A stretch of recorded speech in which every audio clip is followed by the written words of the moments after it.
আসসালামু আলাইকুম ইউটিউব বন্ধুরা, আমি ছাদে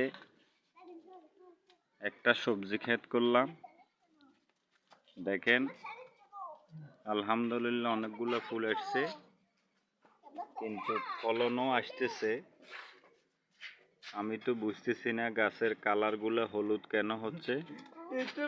আপনারা যদি জানেন আমাকে একটু কমেন্টে জানাবেন, এই গাছের রং কেন হলুদ হচ্ছে, কিসের অভাবে হলুদ হচ্ছে, একটু জানাবেন কমেন্টে।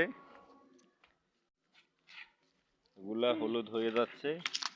আলহামদুলিল্লাহ অনেকগুলা ফুল আসছে। আমার এই সবজি ক্ষেত যারা জানেন বুঝেন একটু বুদ্ধি পরামর্শ দিবেন কমেন্টে, আর কেমন হচ্ছে একটু বলবেন। দেখেন, ছাদে অনেক জায়গা খালি থাকাতে অনেকগুলো সবজি ক্ষেত গাছ লাগানো হচ্ছে।